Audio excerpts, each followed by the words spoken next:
اچھا، یہ واحد صحابی جن کا ذکر اللہ نے کیا کیا؟ قرآن مجید میں کیا، نام لے کر. باقی صحابہ کا نام لے کر ذکر نہیں ہے. سورہ احزاب 21 آیت نمبر 37 میں اللہ تعالیٰ نے زید کے بارے میں کہا فلما قضا زید منها وطرا زوجناكها لكي لا يكون على المؤمنين حرج في ازواج ادعيائهم اذا قضوا منهن وطرا. اچھا، پھر نبی کریم صلی اللہ علیہ وسلم کے پاس آئے. آپ تو کریم خاندان کے ہیں، ہمارا بیٹا ایسے، یہ زید ہمارا بیٹا ہے. چچا نے کہا میرا بھتیجا ہے.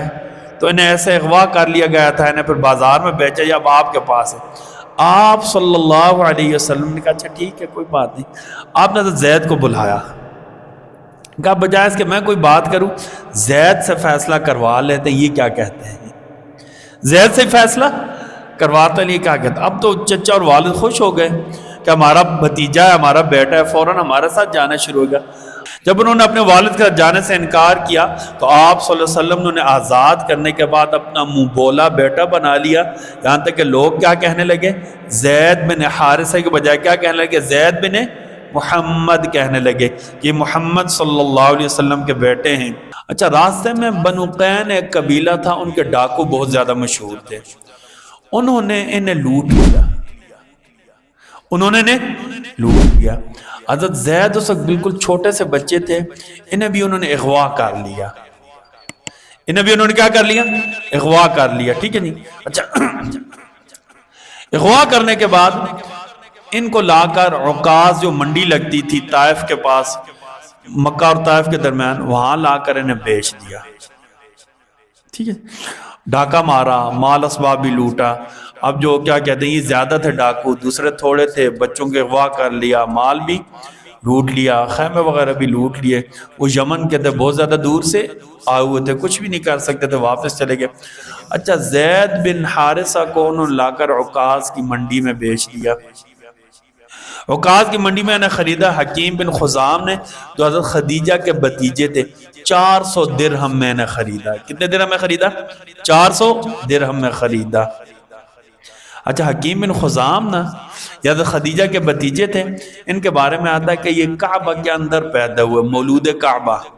بعض کتابوں میں لکھا صرف یہ پیدا ہوئے تھے، بعض کتابوں میں لیکن سیدنا علی کی پیدائش بھی کعبہ کے اندر ہوئی تھی. ان کے اوپر سب کا اتفاق ہے. حکیم بن خزام جو ہے نا، یہ کعبہ کے اندر پیدا ہوئے تھے، کعبہ کے اندر پیدا ہوئے تھے. بعد میں اسلام لے آیا. خدیجہ کے کیا تھے؟ بھتیجے تھے. انہوں نے زید بن حارثہ کو کیا کر لیا؟ بازار سے خرید لیا اور آ کر اپنی پھپھو کو تحفتاً دے دیا. کیونکہ سیدہ خدیجہ تاجر تھی نا، انہوں نے اپنی پھپھی کو زید بن حارثہ کو خرید کر تحفتاً دے دیا. جب نبی کریم صلی اللہ علیہ وسلم کا نکاح سیدہ خدیجہ کے ساتھ ہوا نا، تو سیدہ خدیجہ نے کیا کیا؟ یہ زید بن حارثہ نبی صلی اللہ علیہ وسلم کو ہبہ کر دیے. خدمت کے لیے نبی صلی اللہ علیہ وسلم کو ہبہ کر دی. اس کی وجہ یہ تھی کہ بعد گھر کے معاملات ہوتی، چھوٹا بچہ گھر کے لیے، ہمارے بھی گھروں میں ایک چھوٹا بچہ ملازم رکھا ہوتا ہے. بعض لوگوں نے مثلا بعض بازار والوں نے رکھا ہوتا ہے کہ یار میں تو ہر وقت دکان پر ہوتا ہوں، یہ بچہ جا کے دروازہ کھٹکائے سیدھا گھر اندر چلا جائے گا، چیزیں وغیرہ کئی دفعہ ایسے چھوٹے رکھے ہوتے ہیں. ٹھیک ہے نہیں. تو سیدہ خدیجہ نے کیا کیا کہ حضرت زید بن حارثہ یہ نبی کریم صلی اللہ علیہ وسلم کو کیا کر دیے؟ ہبہ کر دیے. اچھا، اس دوران دوسری بات یہ کہ جب یہ حضرت زید کی والدہ گئی، انہوں نے اپنے گھر والوں کو بتایا کہ زید کو تو مجھ سے چھین لیا ڈاکو نے، اغوا کر لیا. تو ان کے والد اور ان کے چچا نے ڈھونڈنا شروع ہوئے، بازاروں میں گئے، ہر جگہ گئے. ایک دفعہ انہیں کچھ لوگوں نے اطلاع دی کہ آپ کے جو بیٹے زید بن حارثہ ہیں نا، وہ مکہ میں ہیں اور مکہ میں فلاں شخصیت کے پاس ہیں اور وہ بہت اچھی شخصیت ہے، بہت اچھی. آپ ان کے پاس جائیں، آپ ان سے مطالبہ کریں. تو کہتے ہیں حضرت زید کے والد اور آپ کے چچا دونوں مکہ آئے. اچھا، انہوں نے کچھ اشعار کہے، اور ظاہر ہے جس کی اولاد ہوتی ہے نا، اللہ اولاد کے دکھ سے محفوظ فرما دے. ہم سارے اولادوں والے نا، اللہ اولاد کے دکھ سے ہم سب کی حفاظت فرما دے.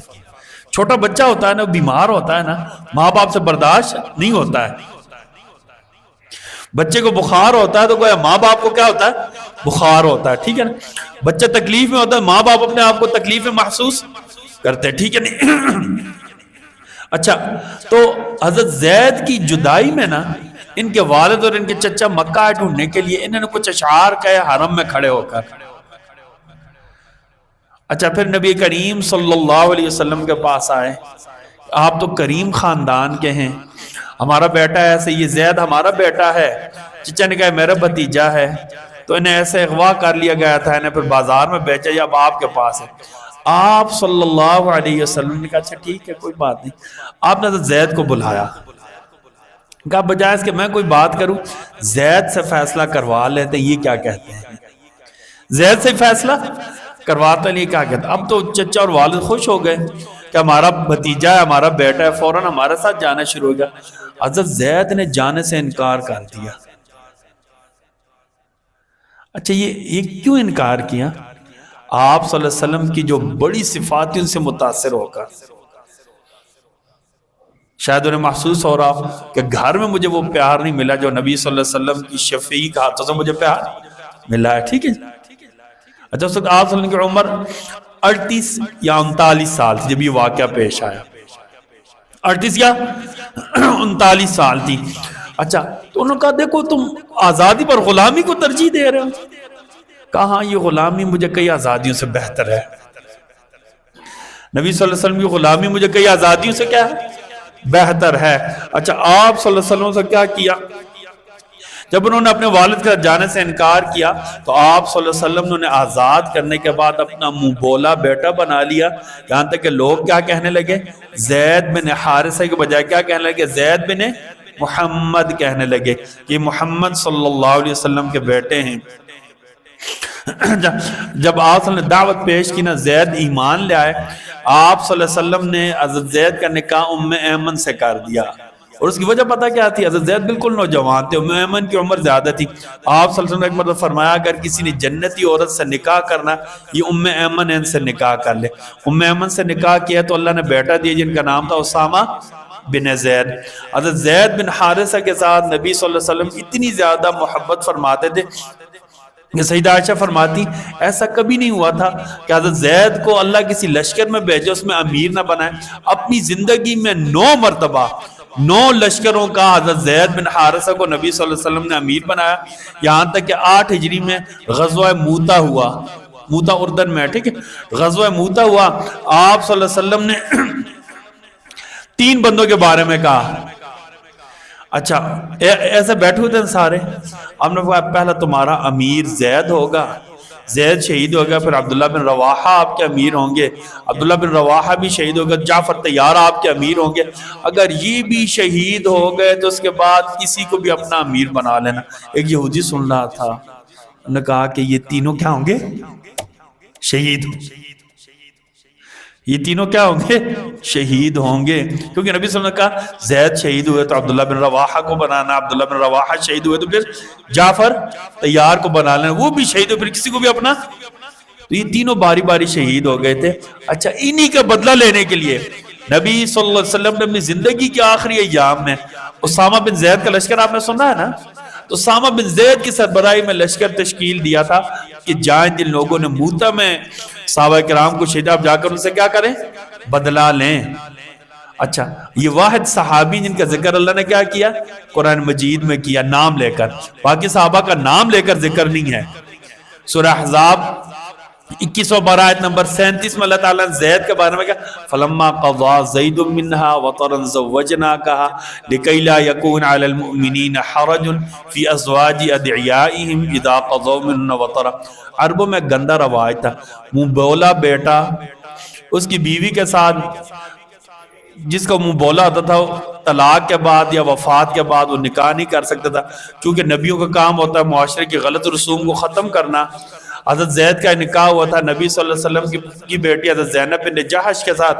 زینب بنت جحش کو جب حضرت زید نے طلاق دے دی، عدت گزرنے کے بعد اللہ کے حکم سے نبی کریم صلی اللہ علیہ وسلم نے زینب بنت جحش سے نکاح کیا تاکہ معاشرے کے اندر سے کیا ہو جائے؟ غلط عادت ختم ہو جائے.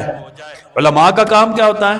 جو دیندار ہیں معاشرے کے اندر جو غلط رسومات ہیں ان کو کیا کرنا؟ ختم کرنا. جو لوگوں کے اوپر بوجھ بنی ہوتی ہیں جو دین کا حصہ نہیں ہے، ایسی غلط رسومات کو بدعات کو کیا کرنا؟ ختم کرنا. یہ علماء کا کام ہوتا ہے. تو آپ صلی اللہ علیہ وسلم سے اللہ نے یہ کام لیا. تو زید بن حارثہ جب نبی صلی اللہ علیہ وسلم کی 38 یا 39 سال عمر تھی، انہوں نے جانے سے کیا کر دیا؟ انکار کر دیا۔ زندگی رہی تو اگلے جمعہ ہم نے بیان کرنا ہے کہ آپ صلی اللہ علیہ وسلم کی عمر مبارک جب 40 سال ہوئی، اس وقت کیا واقعات پیش آئے، پہلی وحی کب نازل ہوئی اور کہاں نازل ہوئی، اصل آپ صلی اللہ علیہ وسلم کی کیفیت کیا تھی۔ جب آپ صلی اللہ علیہ وسلم واپس آئے تو آپ نے سیدہ خدیجہ کو کیا کہا، سیدہ خدیجہ آپ کو کس کے پاس لے کر گئی اور کون سے الفاظ کہے؟ آخری بات